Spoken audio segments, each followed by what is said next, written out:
महापालिका निवडणूक निकालानंतर आता एकनाथ शिंदेंपुढे भाजपचं आव्हान असल्याचं समोर आलंय। भाजप बरोबरच्या युतीचा फायदा शिंदेंच्या शिवसेनेला झाला असला तरी जिथं जिथं भाजप समोर लढायला गेले तिथं भाजपनं शिंदेंना चितपट केल्याचं चित्र निकालामध्ये दिसलंय। भाजप विरुद्ध शिंदेंच्या शिवसेनेमध्ये नेमकं काय चाललंय पाहूयात हा रिपोर्ट। ठाकरेंकडून शिवसेना ताब्यात घेतलेल्या एकनाथ शिंदे यांना या निवडणुकीत काय मिळालं? मुंबईत किंगमेकरच्या भूमिकेत असलेल्या शिंदेंवर नगरसेवकांना हॉटेलमध्ये ठेवण्याची वेळ का आली? सत्तेचं भक्कम कवच असलेल्या शिंदेंना कशाची भीती वाटते?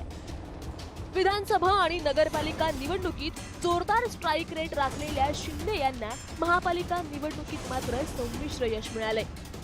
ठाणे आणि कल्याण डोंबिवलीत निर्भेळ यश मिळवून एकनाथ शिंदे यांनी बालेकिल्ला कायम ठेवलाय। पण या यशात भाजप बरोबर केलेल्या युतीचाही हातभार आहे। जिथं भाजप विरोधात शिंदेंची शिवसेना उभी ठाकली तिथं भाजपनं शिंदेंना जोरदार दणका दिलाय। विशेषतः नवी मुंबई, मीरा भाईंदर, नाशिक, संभाजीनगर आणि पुणे अशा ठिकाणी स्वबळावर लढून भाजपने शिंदेंच्या शिवसेनेला धोबी पछाड दिला।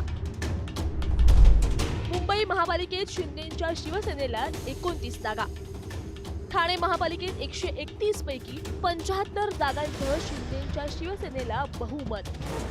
कल्याण डोंबिवलीत शिंदेंच्या शिवसेनेला 54 तर भाजपला 50 जागा। मालेगावमध्ये भाजपला 2 आणि शिवसेनेला 18 जागांवर विजय। 29 पैकी 3 महापालिका वगळता 26 महापालिकात भाजप शिंदेंच्या पुढे आहे। तब्बल 15 ठिकाणी भाजपला बहुमत तर शिंदेंकडे केवळ एका ठिकाणी बहुमत।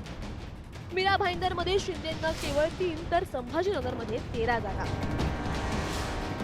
ठाणे जिल्ह्यातली 2ही नगराध्यक्ष पद जिंकून भाजपनं त्यांच्या बाले किल्ल्यात चुणूक दाखवली होती। त्यानंतर ठाणे आणि कल्याण डोंबिवलीत युती झाल्यानं कुणाची किती ताकद याची झाकली मूठ राहिली।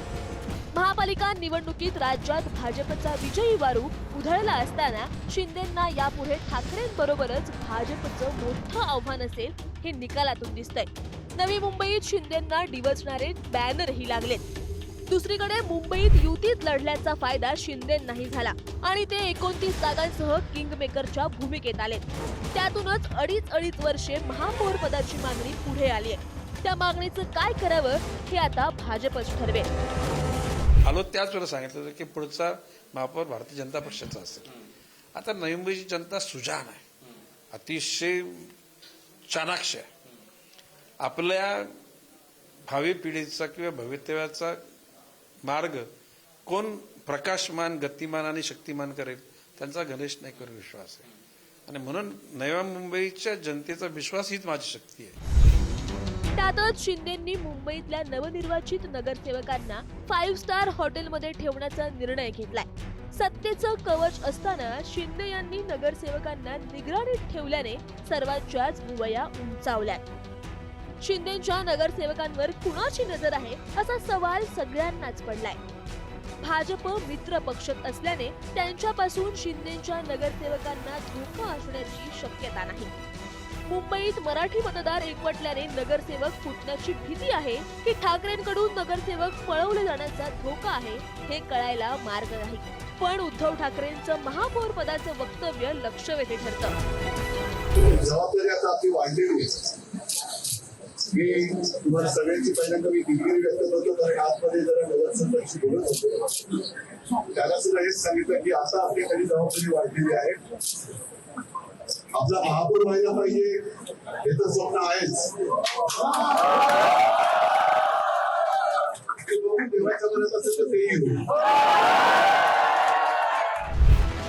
ठाकरे बंधू एकत्र आल्याचा परिणाम काही प्रमाणात तरी मुंबईत दिसला। दुसरीकडे भाजप अधिकाधिक बळकट होत असल्याचं आव्हान मित्रपक्षांना असेलच। भाजप नेते आणि केंद्रीय गृहमंत्री अमित शहा यांनी कुबड्यांबाबत केलेलं वक्तव्य सर्वांच्याच लक्षात आहे। त्यामुळे शिंदेंसमोर ठाकरे बंधूंबरोबरच आता भाजपचं आव्हानही विचारात घ्यावं लागणार आहे। ब्युरो रिपोर्ट, पुढारी न्यूज।